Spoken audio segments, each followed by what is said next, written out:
Hello friend, this is Bhupendra Singh and you watching my online classes beyond success. आज जो topic cover कर रहे हैं वो है हमारा पास्ट इंडेफिनिट टेंस के ऊपर क्वेश्चन करना। अक्सर हमारे लिए ऐसी चीज़ें बहुत कन्फ्यूज़न हो जाती है जब हमें इंग्लिश नहीं आती हो और हम उसे सीखना चाहते हो, पर हमें ये नहीं पता होता कि ऐसे सिचुएशन में हमें रह के किस हिसाब से इंग्लिश में बातचीत करना चाहिए। ठीक है, अक्सर कभी ऐसा होता है जैसे हम कभी घूमने जाए तो उस दौरान हमें एक स्ट्रेंज व्यक्ति की मुलाकात होती है या फिर मान कोई शॉप है, हमें उससे कुछ बातचीत करनी हो, कुछ पूछना हो, तो हम वहाँ पे हमेशा रुक जाते हैं, अटक जाते हैं, क्योंकि हमें इंग्लिश आती नहीं है और आती भी है तो हमें क्वेश्चनिंग करना नहीं आता। तो ये हमारे लिए बहुत ही चैलेंजिंग टॉपिक होता है कि जब हम किसी अनजान व्यक्ति से मिले और हम उससे क्वेश्चन करें, या फिर मान लीजिए घर में ही किसी व्यक्ति से बातचीत करना हो। फॉर एग्जांपल, अगर आप स्कूल में हैं, कॉलेज में हैं या फिर आप ऑफिस में हैं, आपके सामने कोई क्लाइंट है, आपको उनसे इंग्लिश में बातचीत करनी हो और उस दौरान आपको कोई ना कोई क्वेश्चन पूछना पड़ गया, तो उस वक्त हम सभी के लिए बहुत ही बड़ा चैलेंज हो जाता है कि हम उससे क्वेश्चन कैसे करें, किस हिसाब से करें। तो देखिए, मैंने आपको इसके पहले दो ऑलरेडी वीडियो जो बनाए थे उसमें मैंने आपको समझा दिया था कि क्वेश्चन हम दो हिसाब से करते हैं।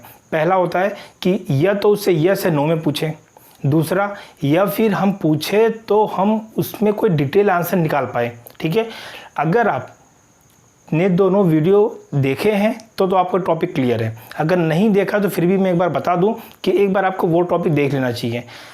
तो शॉर्ट सिंपल मैं आपको समझा देता हूँ क्या है कि अगर हमें कभी भी किसी भी व्यक्ति से किसी भी दौरान क्वेश्चन करना हो और उसका जवाब हमें पूछना है यस या नो में, जैसे क्या आप वहाँ गए, तो हाँ या ना। ठीक है, क्या आपने बुक खरीद लिया, हाँ या ना। क्या आपने टिकट बुक कर लिया, यस या नो। क्लियर ना। तो इन सभी क्वेश्चनों का आंसर हमेशा यस या नो में निकल आता है। लेकिन अगर हमें डिटेल में बातचीत करनी हो, डिटेल में पूछना हो, और हम कैसे पूछेंगे, आपने टिकट कब बुक किया, आप किस दुकान से पेन खरीदे, आप वहाँ किसके साथ गए, है ना। तो उसमें क्या आंसर आएगा, यस या नो में नहीं आएगा, एक पर्टिकुलर कोई ना कोई सिचुएशन निकल कर आएगी कि इस हिसाब से मैंने ये काम किया। ठीक है, तो जब भी हमें यस या नो में करना हो तो ऑलवेज यूज डू और डस या फिर डिड या फिर कोई भी हेल्पिंग वर्ब। क्लियर।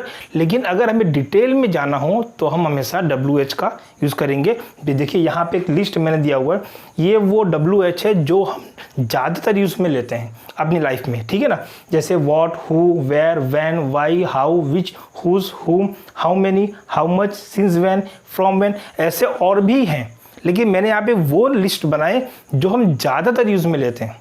क्लियर।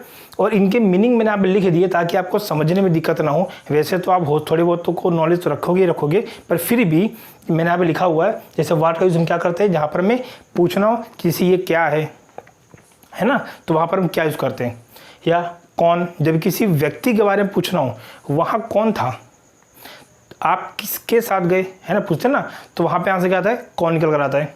वैसे तो नॉर्मली थोड़े बहुत WH आपको नॉलेज होंगे ही, ठीक है, पर फिर भी आपकी जानकारी के लिए एक बार मैं आपको रिवाइंड करवा दूं। जैसे व्हाट को हम हिंदी में क्या बोलेंगे, क्या। जैसे वो क्या है ना, तो हम क्या पूछते हैं, व्हाट इज़ दिस। ठीक है ना। हु, कौन, आपके साथ कौन गया, उसके साथ कौन बैठा है ना, उसके साथ रूम में कौन है, तो हमेशा आंसर में कोई ना कोई व्यक्ति का नाम निकल कर आएगा। वेयर, कहाँ, जब भी हमें किसी प्लेस के बारे में पूछना हो, है ना, जैसे ताजमहल कहाँ है। क्लियर। या फिर XYZ शॉप कहाँ है, आपका घर कहाँ है, आपका ऑफिस कहाँ है, या फिर मेरा वॉलेट कहाँ है, मेरा मोबाइल का चार्जर कहाँ है, तो हमेशा उसके लिए कोई ना कोई पर्टिकुलर जगह निकल कर आएगी। तो हमेशा हम वैन लगा के पूछेंगे। वैन कब, जब हमें समय पूछना हो, है ना, जैसे मीटिंग कब स्टार्ट होगी, आप वहाँ कब जाओगे, ट्रेन कब आएगी, आप टिकट कब बुक करोगे। ठीक है। वाई, क्यों, जब हमें रीज़न पूछना हो, कारण पूछना हो कि इस चीज़ का कारण क्या है, आप वहाँ क्यों गए, आपने टिकट क्यों बुक किया, आप उसके साथ क्यों बैठे थे। ठीक है। हाउ, कैसे, मतलब जब भी कोई प्रोसेस पूछना हो, कोई डायरेक्शन पूछना हो, जैसे आपने टिकट कैसे बुक किया, है ना, आप उसके साथ कैसे गए, आपने उस दुकान वाले को नॉलेज कैसे दिया, आप कैसे पढ़ाते हो, आप कैसे पढ़ते हो, आप कैसे याद रखते हो, है ना। तो उसके लिए हमें से एक प्रोसेस निकल कर आएगा कि हाँ ये स्टेप फॉलो करके हम ये सब काम करते हैं, ठीक है। फिर आता है विच, हमेशा चॉइस के लिए होता है। जब भी बहुत सारी चीज़ें हो उसमें से चुनना हो, क्लियर। फॉर एग्जांपल आप कौन सी मूवी देखते हो, आपकी फेवरेट मूवी कौन सी है, आपका फेवरेट प्लेस कौन सा है, ठीक है। हुज, किसका, किसी वस्तु का रिश्ता किसी व्यक्ति के साथ, जैसे यह पेन किसका है, यह क्लास किसकी है, यह मोबाइल किसका है, ठीक है। तो उसी प्रकार से यहाँ पे whom, how many, how much, since when, from when, इन सभी के बारे में हमने ऑलरेडी इसके पहले वीडियो में हमने डिटेल में हमको समझा दिया, ठीक है। तो एक बार वहाँ जाके इन सारों को एक बार आप रिविजन कब कर सकते हो, ठीक है। तो आइए आज देखते हैं। तो आज का जो हमारा टॉपिक है वो हमारा पास्ट टेंस के ऊपर। अक्सर ऐसा होता है हम अपने डेली रूटीन लाइफ में काफ़ी बार लोगों से क्वेश्चनिंग करते हैं पास्ट से रिलेटेड।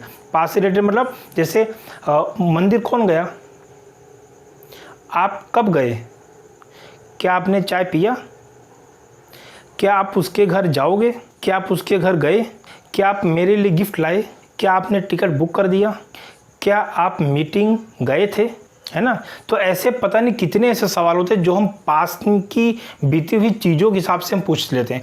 तो उससे हम कैसे पूछना, तो आज हमारा वो टॉपिक है। जैसे देखिए यहाँ पे मैंने कुछ सेंटेंस बना के रखे आपके लिए। जैसे क्वेश्चन दो प्रकार से करते हैं वो, जैसे मैंने आपको पहले कहा था।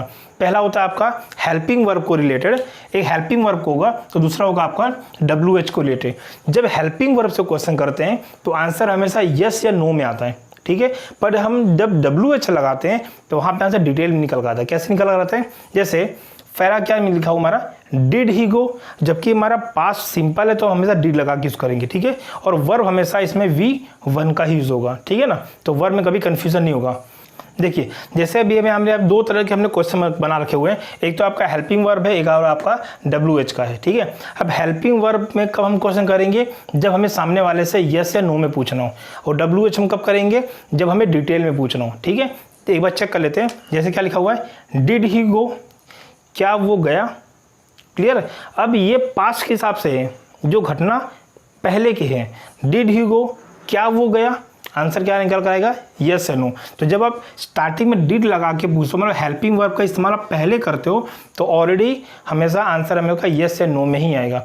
लेकिन अगर इसी में डिटेल में पूछना हो, जैसे वेयर डिड ही गो, वो कहाँ गया, तो डिड के पहले हमारा क्या लग गया, एक WH लग गया, ठीक है। अब जब ये कोई पूछेगा वेयर डिड ही गो, या फिर कभी भी आप पूछो वेयर डिड ही गो, वो कहाँ गया, तो क्या निकल कर आएगा, एक पर्टिकुलर आंसर आएगा, कोई जगह का नाम, स्कूल गया, मंदिर गया, ऑफिस गया, घर गया, है ना। जैसे डिड यू स्टडी इंग्लिश, क्या आपने इंग्लिश पढ़ा, आंसर क्या आएगा, यस आई डिड इट, मैंने किया, मैंने पढ़ा। पर अगर इससे मैं थोड़ा लॉन्ग में पूछूं, है ना, how long did you study English, तुमने कितनी इंग्लिश पढ़ी। डिड ही स्मोक सिगरेट, क्या उसने सिगरेट पिया, ये आंसर क्या आएगा, यस या नो। अब इसमें क्या कहें, why did he smoke cigarette, उसने सिगरेट क्यों पिया, तो पर्टिकुलर आंसर आएगा, है ना। तो जब आप इसमें WH लगा के पूछते हो तो सामने वाला आपको एक रीज़न देता है, एक आंसर देगा, पर्टिकुलर एक रीज़न देगा कि हाँ इस वजह से उसने ये काम किया। देखिए दो तरह के मैं आप सिचुएशन खड़ा करता हूँ। फॉर एग्जांपल एक व्यक्ति है, उसने सिगरेट पिया। अब आपसे पूछते हो कि मैं जो भी पूछूंगा उसका जवाब हाँ या ना में दो, okay. Did you smoke cigarette, क्या आंसर आएगा, यस आई डिड इट। पर अगर अब हम क्या पूछते हैं, why did you smoke cigarette, आपने सिगरेट क्यों पिया, तो क्या आंसर आएगा, एक पर्टिकुलर आंसर निकल कर आएगा, हाँ इस वजह से मैंने सिगरेट पिया, ठीक है। Did you buy that pen, क्या आपने वो पेन खरीदा, यस या no. Which pen did you buy, आपने कौन सा पेन खरीदा, तो कौन सा मतलब बहुत सारे पेन से उसमें चॉइस निकालना है, वो पूछा हुआ है कि विच पेन, तो वो एक नाम निकाल के देगा कि हाँ ये पेन मैंने खरीदा। डिड ही कॉल, क्या उसने कॉल किया, क्या उन्होंने कॉल किया, है ना, यस या no. Whom did you call, आपने कॉल किसे किया, एक व्यक्ति का नाम निकल कर आएगा। Did you buy this book, क्या आपने ये बुक खरीदा, आंसर यस या no. Which book did he buy, उसने कौन सा बुक खरीदा। अब इसमें एक चीज़ और ध्यान देना कि जब आप विच लगाते हो, हमेशा याद रखना, जब भी हम विच लगाते हैं तो विच के साथ में उस चीज़ का, उस वस्तु का नाम दिखाना पड़ेगा आपको हमेशा। अक्सर देखो क्या हुआ, सारे देख लो, वेयर साथ में डिड आ गया, हाउ लॉन्ग साथ में डिड आया, वाई साथ में डिड आया, विच लगा तो डिड नहीं आया, बीच में पेन आया।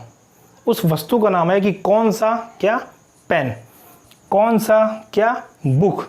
तो जब भी आप विच लगा के क्वेश्चन करो तो विच के साथ में उस चीज़ का नाम बताओ जिसको आप पूछ रहे हो, है ना। Which pen, which house, which movies, which mobile, which pen, ठीक है ना, इस तरीके से।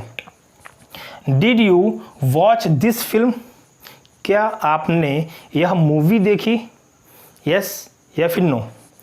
विच फिल्म, है ना। अब देखो यहाँ पे विच लगा तो विच के साथ में वो नाम आएगा जिसके बारे में पूछ रहे हो।